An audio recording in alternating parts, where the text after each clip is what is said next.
जय हिंद दोस्तों, कैसे हैं आप सभी। मैं सूरज एक बार फिर से आप सभी का स्वागत करता हूं।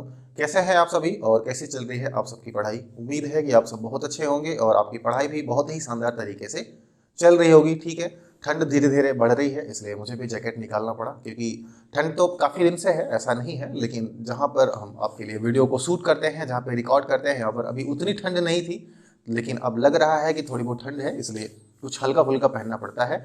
तो आज हम शुरू करेंगे एक नया चैप्टर। ठीक है, एक नया टॉपिक आज हम शुरू करने वाले हैं और वो है अनुपात और समानुपात, रेशियो एंड प्रोपोर्शन। ठीक है, एक बच्चे ने कहा था, एक बच्चे का कमेंट आया था और उसने कहा था कि sir time speed and distance करवा दीजिए। ठीक है, तो टाइम स्पीड और डिस्टेंस जो है, ठीक है, उसको हम करेंगे, लेकिन अब अगले टॉपिक में करेंगे। यानी कि अभी जो हम पढ़ेंगे अनुपात और समानुपात, इसको पढ़ने के बाद में ज़्यादा बड़ी क्लास नहीं होगी इसकी। ठीक है, एक या दो दो क्लासें होंगी मैक्सिमम। ठीक है, 2 या 3 ऐसे कह लो।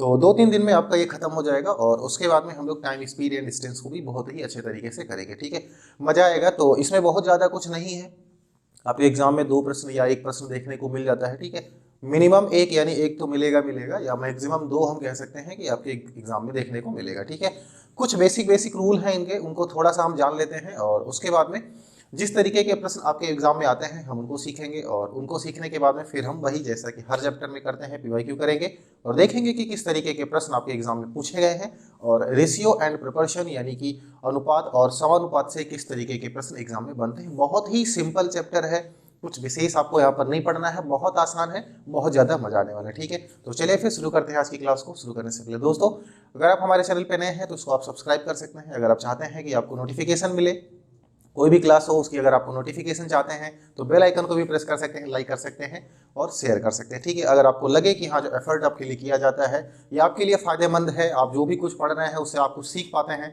तो फिर आपका जो कर्तव्य है वो आप कर सकते हैं। ठीक है, तो चलिए फिर शुरू करते हैं। सबसे पहले थोड़ा सा जान लेते हैं कि अनुपात क्या होता है और उसके बाद में हम अनुपात में क्या क्या पढ़ने वाले हैं। ठीक है, और फिर हम अपने क्वेश्चंस को कंटिन्यू करेंगे। तो देखिए यहाँ पर क्या है, अनुपात। अनुपात की बात करें, हम हमेशा यूज करते हैं इसको, ऐसी बात नहीं है। ठीक है, अनुपात, इसको हम रेशियो कहते हैं। ठीक है, तो हम ये कह सकते हैं कोई भी दो चीज़ें होती हैं, जब भी हमको तुलनात्मक रूप में लेते हैं तो वो उनका अनुपात निकल करके आता है। जैसे अगर हम कहें यहाँ पर 4 है और यहाँ पर एक जगह 8 है, इनको काट लो तो 4 एकम 4, 4 दूनी 8, ये जो निकल करके आ गया ना, ये क्या आ जाता है, इनका अनुपात आ जाता है। ये क्या निकल करके आ जाता है, इनका अनुपात निकल करके आता है। बात समझ में आ रही है। ठीक है, जैसे मैं अगर बात करूँ कि हमारे पास यहाँ पर 1 रुपये है, ठीक है, और यहाँ पर हमारे पास 80 पैसे हैं, तो इनका अनुपात निकालो।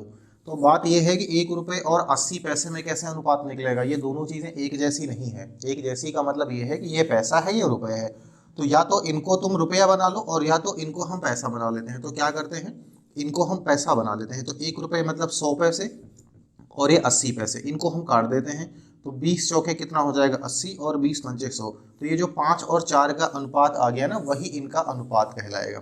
ये बातें क्लियर है, बहुत ही सिंपल है, कुछ विशेष नहीं है इसमें। ठीक है, तो हम सीधे सीधे क्या करेंगे, अपने क्वेश्चंस की तरफ बढ़ेंगे और क्वेश्चन में जैसे जैसे हम एक एक अपने क्वेश्चंस को भी करते रहेंगे और साथ साथ में हम चीज़ों को सीखते भी रहेंगे। और उसी प्रश्न में जो भी चीज़ें होंगी आपको समझाने वाली, जो आपको बताने वाली होंगी, जो रूल्स आपको मुझे बताने हैं, वो हम वही करते रहेंगे और आपको वहीं से चीज़ें क्या होंगी, क्लियर हो जाएंगी। ठीक है, अगर मैं अभी आपको पहले यहाँ पर एक बार रूल समझाऊंगा तो आपको लगेगा कि हाँ, ये तो कुछ अजीब सी चीज़ है, लेकिन हम वहीं सीखेंगे और वहीं हम उसको समझते भी रहेंगे। ठीक है, तो बहुत अच्छे तरीके से सीखेंगे, कोई दिक्कत की बात नहीं है, बहुत मजा आएगा। तो इसी के साथ में हम अपने पहले प्रश्न को सबसे पहले देखते हैं। ठीक है, क्या देखते हैं, हम अपने पहले प्रश्न को देखते हैं और देखिए कि ये कैसे लगाएंगे।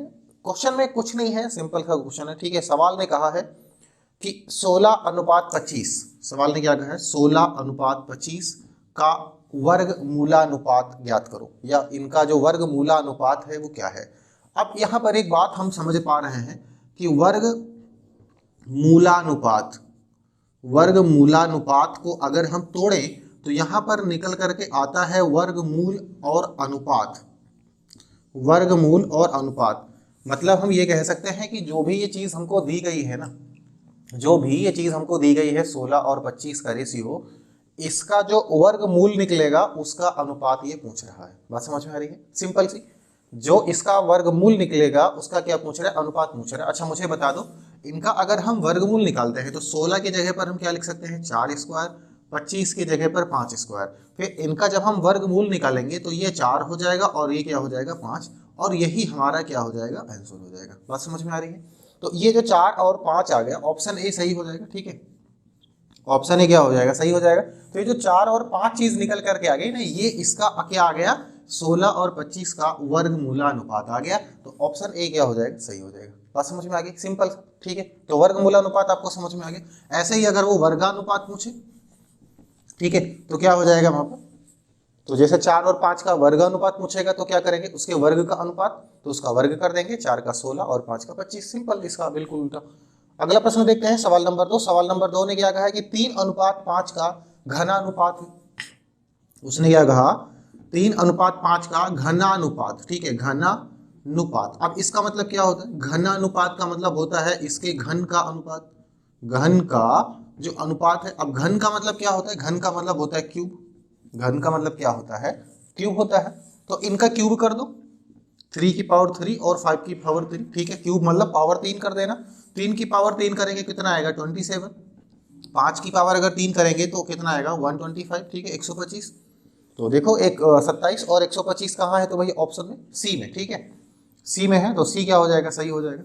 घन का अनुपात पूछ रहा था। घन अनुपात का मतलब क्या होता है कि उसके घन का अनुपात। क्लियर है चीजें, बहुत ही अच्छे तरीके से क्लियर है। तो ये छोटे छोटे कुछ सवाल हैं, और हम कह सकते हैं कि ये छोटे छोटे कुछ रूल हैं जो आपको आने चाहिए। ठीक है, ऐसे सवाल बन जाते हैं कभी कभी, तो ये समझ गए, बहुत ही आसान है। और इसके बाद में हम अगला सवाल देखते हैं।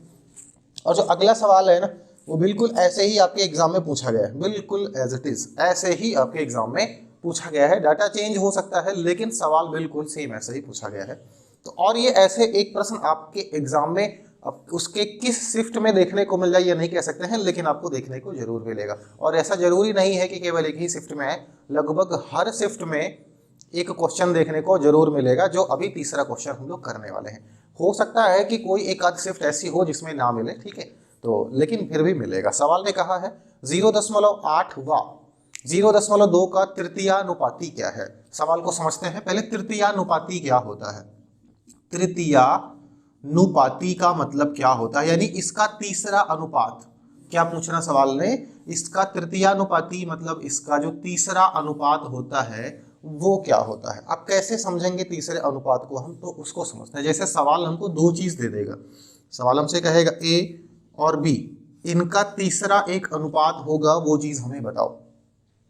इनका एक तीसरा भी अनुपात होगा, वो हमें बताओ। तो उस चीज को हम कैसे यहाँ पर निकालने वाले हैं वो बात हम आपको समझाते हैं। तो क्या होगा, कैसे लगाएंगे, हम मान लेते हैं कि जो तीसरा अनुपात होगा वो x होगा। ठीक है, लेकिन x कैसे होगा, तो हम कह सकते हैं कि जो अनुपात a का b के साथ में है वही अनुपात b का x के साथ में भी होना चाहिए। तो ये जो x मिलेगा हमको वो हमारा क्या हो जाएगा, इसका आंसर सही हो जाएगा, तृतीय अनुपाती। बात समझ में आ गई भाई। देखो अब ये मत कहना सर यहाँ पर चार चीजें होगी, चार कैसे होगी भाई, जो b है वो यही वाला तो b यहाँ पर भी है, तो कोई दिक्कत की बात नहीं। अच्छा, इनको हल कैसे करेंगे, ए और बी का जो अनुपात है वही अनुपात अगर इनका इनका होता है तो ये दोनों आपस में क्या हो जाता है, समानुपाती। अब क्या होगा, इनका इनके साथ में गुणा होना चाहिए और इनका इनके साथ में गुणा होना चाहिए। जब चार चीज़ ऐसी हो जाती हैं, ठीक है, ये जो बाहर वाले होते हैं इनको बाह्य पद कहते हैं, ठीक है, जो अंदर वाले इनको आंतरिक पद कहते हैं। बात समझ में आ गई। अच्छा, तो अब ये दोनों चीज़ें तो सेम है, इनका इनका गुणा कराओगे तो कितना आएगा, ए एक्स हो जाएगा, इक्वल इनका गुणा कराओगे तो कितना होगा, बी स्क्वायर हो जाएगा। बोलो होगा कि नहीं होगा। तो x की वैल्यू क्या आएगी, x की वैल्यू आएगी बी स्क्वायर अपान ए। एक्स की वैल्यू क्या आएगी, बी स्क्वायर अपान ए। मतलब हम ये कह सकते हैं कि जब दो टर्म आपको दिए गए हों और सवाल आपसे उसमें पूछे कि इसका जो तीसरा वाला पद है वो क्या होगा, तो जो दूसरा वाला टर्म है इसका वर्ग कर दो और जो पहले वाला टर्म है उससे डिवाइड कर दो, आपको तीसरा वाला पद मिल जाएगा। तीसरा वाला जो अनुपातिक पद है वो क्या हो जाएगा, आपको मिल जाएगा। बात समझ में आ गई।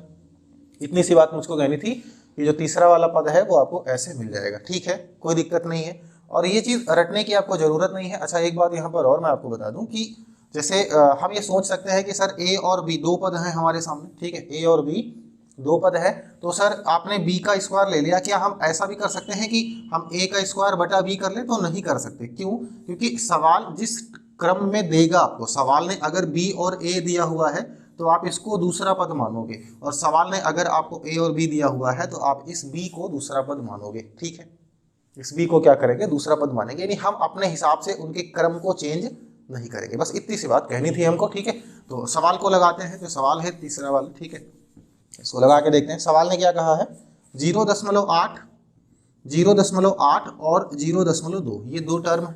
सवाल ने क्या कहा, इनका तीसरा वाला अनुपात हमको बताओ। तो या तो हम आपको लगा के दिखाते हैं, या जो तरीका भी मैं मान लेता हूं जो तीसरा वाला टर्म है वो x होगा, ऐसा हमने मान लिया, ठीक है। तो अब क्या होगा, 0.8 का जो अनुपात 0.2 के साथ में होगा, ठीक है। तो वैसा ही अनुपात हमको देखने को मिलेगा 0.2 का x के साथ में।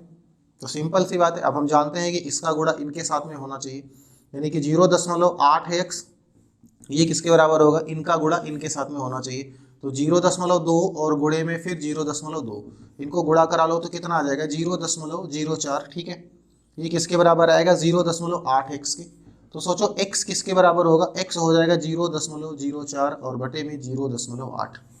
क्या बात समझ में आ गई? अच्छा, अब देखो क्या होगा, ऊपर 2 डिजिट के बाद में दशमलव, नीचे 1 के बाद में 1 0 चिपका लो तो 2 2 बराबर हो गया, ठीक है। अब चीज़ें क्या होंगी, कट जाएंगी। तो ऊपर हमारे पास कितना बचेगा, ऊपर हमारे पास x की वैल्यू आ जाएगी ऊपर 4 और नीचे कितना हो जाएगा 80। बोलो होगा कि नहीं होगा? अब इनको क्या करते हैं, काटते हैं। 4 एकम 4, 4 20 में कितना होता है 80, तो 1 बटा कितना हो जाएगा 20। अब 20 से 1 को भाग कर लो, 20 से हमको क्या करना है, 1 को भाग करना है। तो कैसे भाग करेंगे, देखो हम आपको सिंपल सा तरीका बताते हैं। 5 से ऊपर गुणा करा लो 5 और नीचे कितना हो जाएगा 100। अब 100 से अगर ऊपर वाले को भाग करेंगे तो 0.05 आएगा। बोलो आएगा कि नहीं आएगा?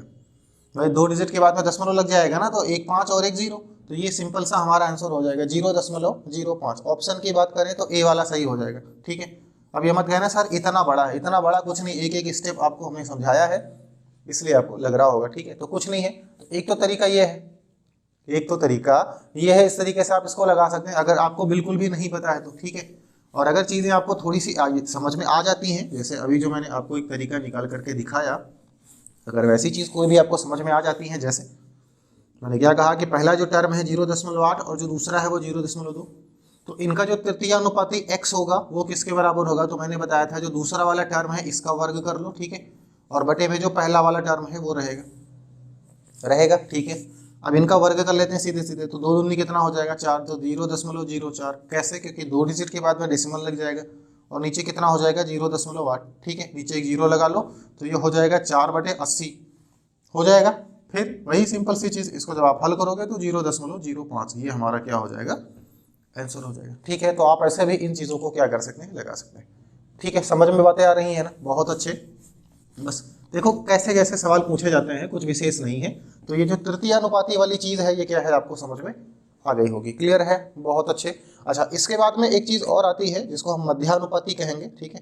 तो मध्यानुपाती क्या है उसको देखिए अगले प्रश्न में। तो सवाल नंबर 4 ने कहा है 3 व 192 का मध्यानुपाती ज्ञात करो, ठीक है। देखो 3 और 192 इनका मध्यानुपाती निकालना, मतलब इनके बीच में कहीं कोई है वो चीज़ हमको नहीं पता है, वो चीज़ हमको क्या करनी है, पता करनी है। कैसे पता करेंगे, तो देख लेते हैं। देखो भैया क्या है, हमने मान लिया इनके बीच में x है, तो 3 का जो अनुपात x के साथ में होगा वही अनुपात x का 192 के साथ में होगा, ठीक है। सिंपल सी चीज़, इसका इनके साथ में गुणा होगा, इनका इनके साथ में गुणा होगा, तो इनका इनके साथ में गुणा होगा तो ये होगा x² और ये हो जाएगा 3 गुणा 192, बोलो हो जाएगा, ठीक है। गुणा करा लो कितना हो जाएगा, 3 दूनी 6 और 19 3 57, 576, क्लियर है।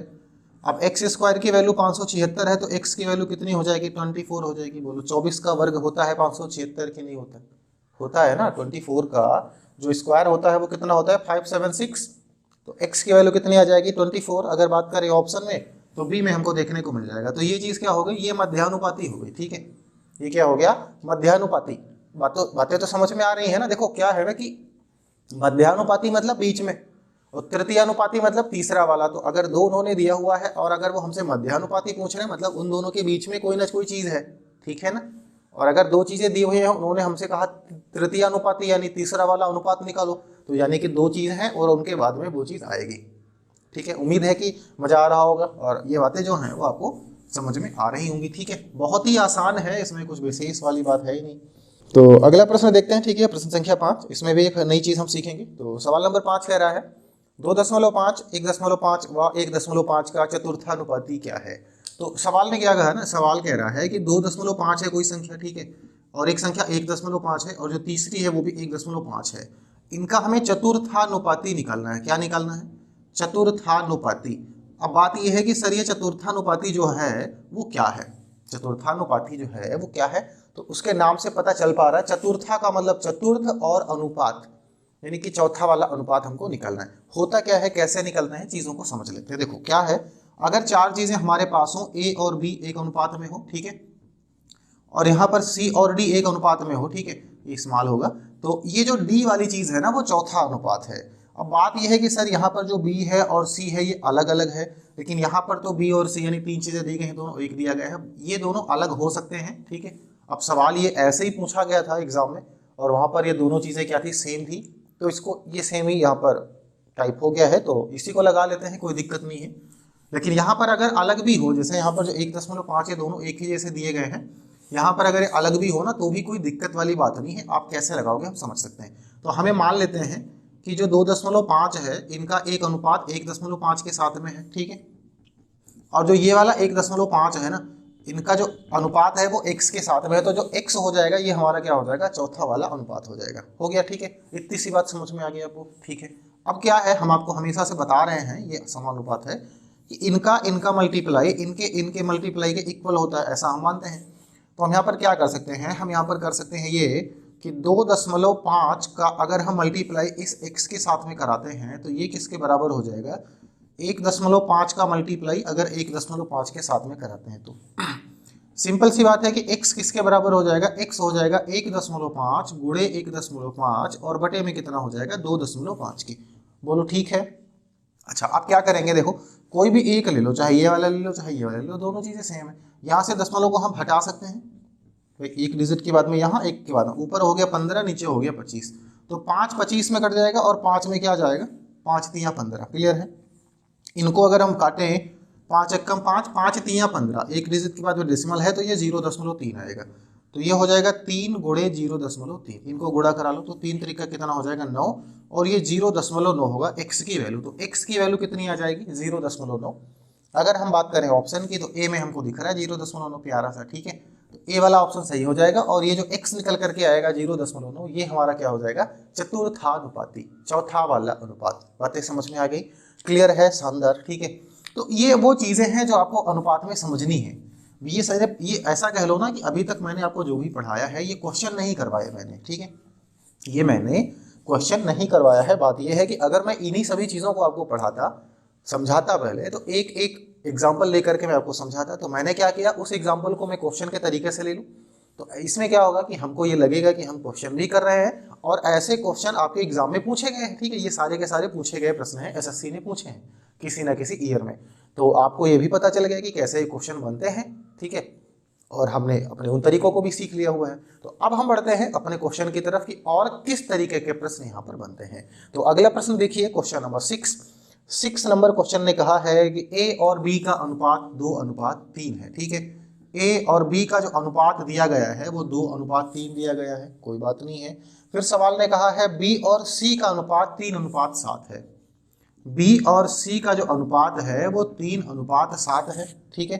तो सवाल ने जानना क्या चाहे, सवाल हमसे जानना चाहता है कि हमको बता दो कि ए प्लस बी अनुपात, ठीक है, ए प्लस बी अनुपात बी प्लस सी और अनुपात सी प्लस ए बराबर क्या होगा, ठीक है, इसका मान हमसे वो जानना चाहता है। तो इसमें कोई दिक्कत की बात नहीं, सिंपल सी बात है, समझ लो यहाँ पर, ठीक है। क्या समझना, देखो ए और बी कितना है 2 और 3, बी की वैल्यू कितनी है 3 है, बी और सी कितना है 3 और 7, यहाँ पर जो b की जगह पर 3 है, ये b यहाँ पर पहले है तो b की जगह पर 3 है, तो कोई दिक्कत नहीं, सारी चीजें अपने रेशियो में है। अब जो सवाल ने पूछा है कि a प्लस बी की वैल्यू बताओ, तो a की वैल्यू 2, b की वैल्यू 5, मतलब a की वैल्यू 2 और b की वैल्यू 3, तो दोनों को जोड़ लेंगे 5 हो जाएगा, ठीक है, हो जाने दो। b प्लस सी की वैल्यू अगर वो हमसे पूछे तो b की वैल्यू कितनी है 3 है और c की वैल्यू कितनी है 7 है, तो कितना हो जाएगा 10 हो जाएगा, ठीक है। फिर अगर हम हमसे c और a की वैल्यू पूछे तो c की वैल्यू कितनी है 7 है, a की वैल्यू कितनी है 2 है, तो 7 और 2 कितना हो जाएगा 9। तो इन तीनों का जो अनुपात निकल करके आएगा वो आएगा 5:10:9। हम बात करें ऑप्शन की तो c हमको मिल जाएगा, c वाला क्या हो जाएगा, सही हो जाएगा, ठीक है। समझ गए, ठीक है, इतनी सी बात है और आपको कुछ नहीं करना इसमें, तो समझ गए, ये भी बहुत ही सिंपल सा सवाल था। मतलब कितना गंदा सा अनुपात लगता है जब हम उसको देखते हैं, लेकिन जो क्वेश्चन है बहुत ही मस्त तरीके से, बहुत ही बढ़िया तरीके से लग जाते हैं और आप उसको लगा भी लेते हैं। ठीक है, चलिए अगला प्रश्न देखते हैं। ठीक है, ऐसे ही अगले अगले प्रश्न को देखेंगे। तो सवाल नंबर 7 देखिए क्या कह रहा है। सवाल नंबर 7 ने कहा है कि दो संख्याएं 3:5 के अनुपात में हैं, यदि दोनों में से 9 घटा दिया जाता है तो नई संख्या 12:23 के अनुपात में होती है। छोटी संख्या कौन सी है? सवाल ने क्या कहा है, बहुत ही प्यारा सवाल। ऐसे सवाल मुझको बड़े प्यारे लगते हैं कि दो संख्याएं हैं वो 3:5 के अनुपात में है। ठीक है, कोई बात नहीं है। फिर सवाल ने क्या कहा, जब इन दोनों संख्याओं में से 9 घटा दिया जाता है तो ये 12 और 23 के अनुपात में हो जाते हैं। 12 और 23 के अनुपात में क्या हो जाते हैं। तो सवाल ने क्या पूछा है कि छोटी संख्या कौन सी है। मुझे एक बात बताओ कि 3 में से 9 घटाया गया होगा तब तो 12 आया, यहाँ पर 5 में से 9 घटाया गया होगा तो 12 आया। ठीक है, इनके बीच का जो अंतर है वो बराबर होना चाहिए। ठीक है, तो 3 से अगर 12 पर पहुंचेंगे तो 9 आएगा कि नहीं आएगा? आएगा ना। अच्छा, और 5 से अगर हम 23 पर पहुंचेंगे तो कितना आ रहा है? 18 आ रहा है। कितना आ रहा है? 18। 5 23। तो जब सवाल ने ये कहा कि इन दोनों से 9 घटाया गया है, अब ये ज्यादा है वो ठीक है, कोई बात नहीं है, लेकिन फिर भी इनके बीच का जो गैप है वो दोनों तरफ बराबर होना चाहिए, लेकिन ऐसा नहीं हुआ है। तो सबसे पहले उसको बराबर करते हैं। कैसे बराबर करेंगे? देखो, इनके बीच का जो गैप है वो 2 का है। इनके बीच का जो गैप है वो कितने का है? 2 का है। और इनके बीच का जो गैप है वो कितने का है? वो 11 का है। तो जो इनके बीच का गैप है इससे हम गुणा कराएंगे ऊपर वाले को। ठीक है, तो ऊपर वाले को 11 से अगर गुणा करा देंगे हम, तो इसको 11 से गुणा करा दो और इसको भी 11 से गुणा करा दो। ये बातें समझ में आ गई? ठीक है, मैं इसको हटा दे रहा हूँ क्योंकि आप समझ चुके हैं। और इसको हम 2 से गुणा करा देते हैं और इसको भी 2 से, जो इनका गैप है उससे। तो 11 तियां कितना हो जाएगा? 33 हो जाएगा। और 11 पचे कितना हो जाएगा? 55 हो जाएगा। तो ये तो हो गया पहले वाला अनुपात। ठीक है, अब अगर हम बात करते हैं बाद की, तो ये हो जाएगा 12 दूना 24। ठीक है, और यहाँ पर कितना हो जाएगा? 23 दूना 46। ये बातें समझ में आ गई? अच्छा, अब इनके बीच का अंतर देखते हैं तो कितना हो जाएगा। तो 33 और 24 तो 9 का अंतर दिख रहा है, और 46 और यहाँ भी 9 का अंतर हमको दिख रहा है। बोलो दिख रहा है कि नहीं दिख रहा है? ठीक है, 9 का अंतर दिख रहा है ना। हाँ, 46 और 9 कितना हो जाता है? 55 हो जाता है। 24 और 9 कितना हो जाता है? 33 हो जाता है। तो इन दोनों के बीच की जो गैपिंग है वो इक्वल आ गई। ठीक है, सवाल ने क्या कहा था कि इन दोनों में से 9 घटाते हैं, तो इनके बीच का अंतर 9 और इनके बीच का अंतर 9। मैं नहीं कह रहा कि 9 ही होना चाहिए, अंतर कुछ भी आ जाता कोई फर्क नहीं पड़ता, लेकिन ये दोनों अंतर बराबर आने चाहिए क्योंकि दोनों में से एक ही संख्या उसने घटाई थी। अब 9 ही आ गया तो अच्छी बात है। इनके हिसाब से ये 9 घटा रहे हैं और सवाल के हिसाब से भी 9 ही घट रहा है। तो 9 अगर बराबर है 9 के, तो इमेजिन करो 1 किसके बराबर होगा? तो 1 बराबर हो जाएगा 1 के। 1 किसके बराबर हो जाएगा? 1 के। सवाल ने पूछा था छोटी संख्या बताओ। छोटी संख्या कौन सी है? 33 है। छोटी संख्या कौन सी है? तो 33 ही तो छोटी संख्या है। तो अगर हम बात करते हैं छोटी संख्या की, ठीक है, तो छोटी संख्या कौन सी हो जाएगी? 33, और यही हमारा क्या हो जाएगा? आंसर हो जाएगा। ठीक है, ऑप्शन बी हमारा सही हो जाएगा। ऑप्शन बी क्या हो जाएगा? सही हो जाएगा। ठीक है, कितना सिंपल सा सवाल है, बोलो है कि नहीं है? तो ऐसे प्रश्न भी आपके एग्जाम में बनते हैं। बहुत ही बढ़िया बढ़िया सवाल है, कोई दिक्कत नहीं है, आप आराम से एकदम मस्ती से इनको कर रहे होंगे। ठीक है, रजाई के अंदर बैठ करके। तो अगला सवाल देखते हैं, नंबर 8।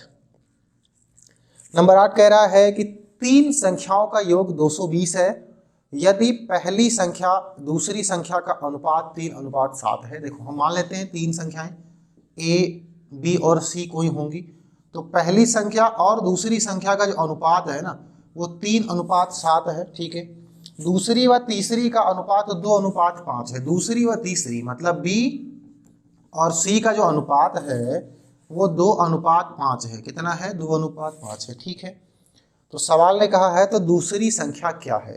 अब बात यहाँ पर एक चीज ये है कि इन तीनों को जोड़ोगे तो कितना आएगा? 220 आएगा। वो तो हम बाद में जोड़ लेंगे, लेकिन अभी देखो ए कितना है? 3 है, कोई बात नहीं है। बी कितना है? 7 है, लेकिन यहाँ पर बी 2 है। तो सबसे पहले बी को बराबर करो। ठीक है, तो क्या करना होगा?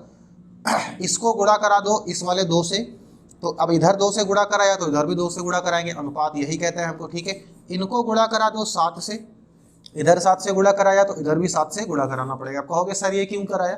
ताकि ये और ये बी जो है वो आपस में क्या हो जाए? बराबर हो जाए। ठीक है, अब अगर हम बात करते हैं ए बी और सी का अगर हम अनुपात देखें तो ए तो हो जाएगा 6 और बी हो जाएगा 7 दूनी 14 और सी कितना हो जाएगा 7 5 35। बोलो होगा कि नहीं होगा? कहोगे सर जी बी वहां पर पहले तो 4 चीजें थी, अब तो 3 हो गया भैया। जो बी है वो 14 चाहे यहाँ का ले लो चाहे 14 यहाँ का ले लो, बी तो बी होगा, ठीक है, तो उसको हम एक ही बार में ले लिया। अच्छा, अब ये 3 अंक हैं, ये 3 संख्याएं हैं, इन्हीं तीनों को जोड़ोगे तो कितना आएगा? 220 आएगा, ऐसा सवाल ने कहा है। तो हम जोड़ लेते हैं, कितना हो जाएगा? 14 और 6 कितना हो जाता है? 20 और 30 50 और 5 कितना हो जाता है? 55। तो 55 मेरे हिसाब से इनको जोड़ेंगे तो आएगा। सवाल कह रहा है ना भाई 220 आएगा, तो कोई बात नहीं, 11 5 कितना हो जाएगा? 55, 11 दूना 22, तो 20 आ जाएगा। 5 की वैल्यू कितनी आ गई? 20 आ गई। सवाल ने जानना क्या चाहा है कि बी संख्या या दूसरी संख्या कौन सी? 14 की वैल्यू। तो कोई बात नहीं, 1 की वैल्यू कितनी आएगी? 4। 5 से इसको भाग कर दो, 1 की वैल्यू अगर 4 आएगी तो 14 की वैल्यू कितनी आएगी? क्या करेंगे? 4 से गुणा करा देते हैं ना, तो कितना हो जाएगा? 56। 14 जो है दूसरी वाली संख्या 14, उसकी वैल्यू कितनी आ जाएगी? 56 आ जाएगी। बात समझ में आ गई? अगर हम बात करें ऑप्शन की तो कहाँ देखने को मिलेगा? तो डी में हमको 56 दिख रहा है बढ़िया सा, तो डी वाला जो सवाल है इस सवाल का बिल्कुल सही आंसर हो जाएगा। समझ गए? डी वाला जो है वो क्या हो जाएगा? हमारा बिल्कुल सही जवाब हो जाएगा। समझ रहे हैं ना चीजों को? बहुत बेहतरीन, ठीक है। तो ये हो गया हमारा। अगले क्वेश्चन पे चले।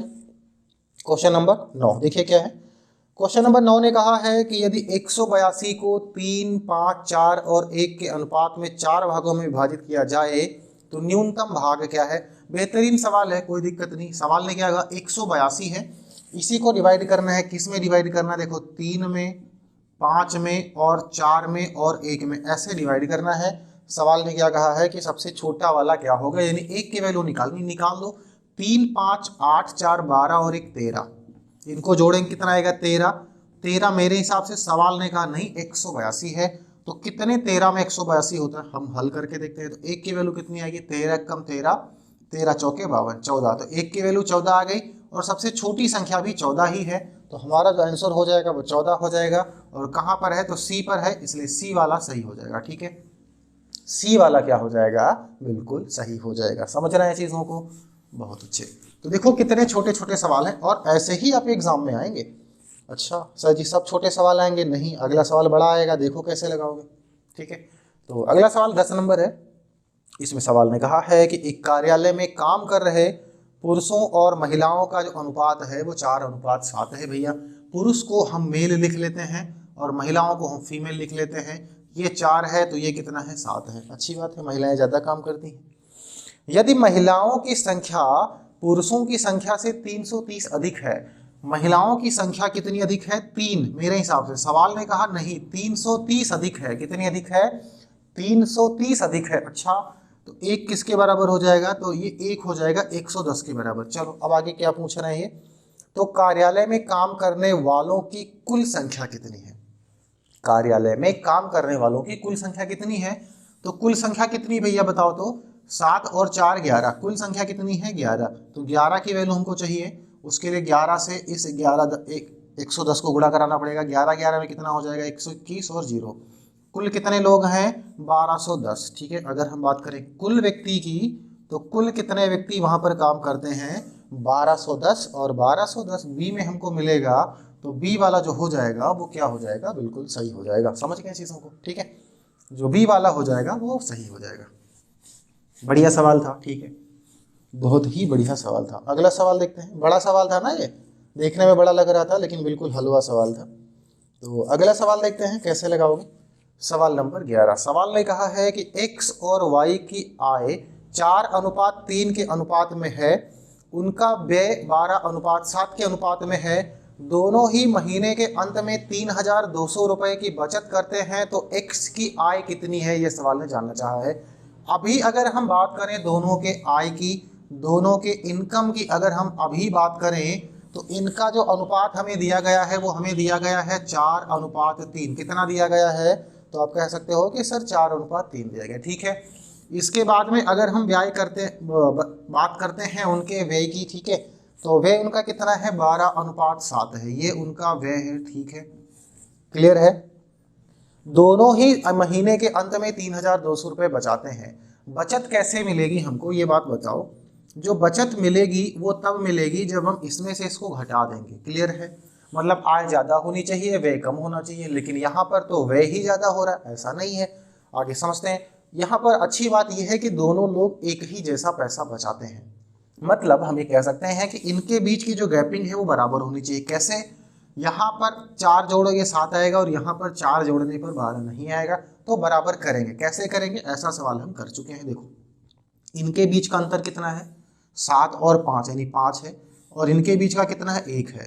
तो 1 से इसको गुणा करा दो, 5 से इसको गुणा करा दो। तो इसको हम क्या करने वाले हैं? 5 से गुणा करा देंगे और इसको गुणा करा देंगे 1 से। कहोगे सर जी 1 से गुणा कराने से क्या फर्क पड़ेगा? फर्क तो कुछ नहीं पड़ेगा, बट जो मेथड है वो मेथड है। ठीक है, चलो गुणा करा देते हैं। तो 5 से गुणा करा दो, कितना हो जाएगा? ये 20 हो जाएगा, और ये कितना हो जाएगा? 15। इसको 1 से गुणा कराओगे तो कोई फर्क नहीं पड़ने वाला। ठीक है, 1 से गुणा कराओगे तो कोई फर्क नहीं पड़ने वाला। ये 12 का 12 रहेगा और ये 7 का क्या रहेगा? 7 रहेगा। ठीक है, अच्छा अब जो ये वाली चीज़ हो गई ना, ये हमारी हो जाएगी आय, और जो नीचे वाली चीज़ है ये हमारा व्यय हो जाएगा। क्लियर है? अब इनके बीच का अंतर देखो तो कितना है? ये 15 में से कितना घटा दोगे? तो 8, तभी तो 7 बचेगा। और यहाँ पर 20 में से कितना घटा दोगे? 8, तब 7 बचेगा। मतलब इन दोनों के बीच की जो गैपिंग है वो क्या हो गई? बराबर हो गई। अच्छा, तो 15 में से 8 घटा दोगे 7 बचेगा, यानी कि जो हमारा बचत है वो कितना है? 8 रुपये। जो हमारा बचत है वो कितना है? 8 रुपये है मेरे हिसाब से। लेकिन सवाल ने कहा नहीं, यही तो है जो 3200 के बराबर है। तो 1 यूनिट किसके बराबर हो जाएगा? 1 यूनिट बराबर हो जाएगा 400 के। किसके बराबर हो जाएगा? 400 के बराबर हो जाएगा। तो सवाल ने पूछा है कि x की आय कितनी है? x की आय कितनी है? x कहाँ है भाई? ये दो लोग थे ना, x था और एक y था, तो x रहा ये। x की आय कितनी है? 20 है। तो 20 की वैल्यू कितनी हो जाएगी? अगर इसको हम 400 से गुणा करा देते हैं तो 4 दूनी कितना हो जाएगा? 8, और उसके बाद में 3 जीरो हम यहाँ पर लगाएंगे। तो ये जो भी संख्या है, ठीक है, बहुत बड़ी संख्या है, कहाँ देखने को मिलेगी? तो ए में। ए इतना रुपया कमाता है। आज के ज़माने में अगर इतना रुपया कोई कमा लेगा तो वो कुछ नहीं कर पाएगा। ठीक है, तो ये हमारा जो 10-11 नंबर का सवाल था उसका जो आंसर आएगा वो कितना हो जाएगा? 8000 रुपये। क्लियर है? कितना हो जाएगा भैया? तो ये हो जाएगा हमारा 8000। बातें समझ में आ गई? बहुत अच्छे। ठीक है, बहुत ही बढ़िया तरीके से आपको सारे क्वेश्चन समझ में आ गए होंगे। ठीक है, तो आज की क्लास को अब हम यहीं पर कहो तो एंड कर देते हैं। ठीक है, क्योंकि सारी चीज़ें लगभग आप सीख चुके हैं। सारी चीज़ें क्या हैं? आप सीख चुके हैं। और कल की क्लास से हम लोग करेंगे प्रीवियस ईयर के पेपर। क्लासें बहुत ही छोटी छोटी हो रही हैं। आप समझ रहे होंगे कि सर एक ही 2 क्लास में आप पूरा चैप्टर खत्म कर दे रहे हो। तो बात यह है कि ऐसे चैप्टर में कुछ रखा नहीं, आप देख रहे होगे लगभग हर सवाल में एक ही जैसी चीज़ है। तो बात यह है कि अगर मैं एक ही क्लास में आपको सारी चीज़ें समझा दूँ या आप समझ लो तो आपके लिए तो उतना ही बढ़िया होगा। क्योंकि इस समय मैं चाहूँ तो आपको मतलब एक एक टॉपिक पे 100 क्वेश्चन की भी प्रैक्टिस करवा सकता हूँ। लेकिन बात यह है कि इस समय जो ये समय चल रहा है वो आपके लिए बहुत ज़्यादा, यानी वो सारी चीज़ें पढ़ने का समय नहीं है जो आपके एग्जाम में पूछा ही ना जाए। केवल आप पढ़ो। इस समय वो चीज़ पढ़ने का समय है कि जो आपके एग्जाम के हिसाब से बिल्कुल सही हो। तो मैं उतनी ही चीज़ आपको इस समय डिलीवर कर रहा हूँ, उतनी ही चीज़ आपको पढ़ा रहा हूँ जितना पढ़ करके आप अपने एग्जाम में बहुत ही अच्छा स्कोर गेन कर पाओ। ठीक है, तो बस वही चीज़ें हैं कि जो इंपॉर्टेंट चीज़ें हैं, जो इंपॉर्टेंट क्वेश्चन हैं, जो ऐसे प्रश्न हैं जो आपके एग्जाम में पूछे गए हैं या आने की संभावनाएं हैं, ठीक है, उन्हीं टॉपिक से क्वेश्चंस को लेकर के और आपको मैं सिखाने की कोशिश कर रहा हूँ। और मुझे उम्मीद है कि आप ऐसे सीखोगे और एग्जाम में बहुत ही ज़्यादा बेहतर प्रदर्शन करके आओगे। ठीक है, बहुत ही ज़बरदस्त करके आओगे, वहाँ पर कोई समस्या नहीं होगी और सिलेक्शन तो आपका होना ही होना है। ठीक है, तो आज की क्लास कैसी लगी कमेंट जरूर किया करिए, बताया करिए। अगर कुछ कमी रह जाती है तो भी बताया करिए कि हाँ सर ये चीज़ सुधार की आवश्यकता है। ठीक है, फीडबैक देना बहुत ज़्यादा जरूरी होता है। तो कल की क्लास में मिलते हैं। बेहतरीन प्रश्न होंगे जो प्रीवियस ईयर के पूछे गए हैं। ठीक है, जो हमने आपको पढ़ाया है बिल्कुल ऐसे ही प्रश्न होंगे। हो सकता है 1-2 क्वेश्चन कुछ अलग से हो, तो जो भी अलग होगा जहाँ पर कुछ नया सीखने को मिलेगा तो उसी प्रश्न में हम वहाँ पर नई चीज़ों को भी सीख लेंगे। ठीक है, तब तक के लिए मस्त रहिए, ज़बरदस्त रहिए, अपना ख्याल रखिए, अपने परिवार वालों का ख्याल रखिए। चैनल पर नए हैं तो सब्सक्राइब कर लीजिएगा, लाइक करिएगा, शेयर करिएगा। जय हिंद।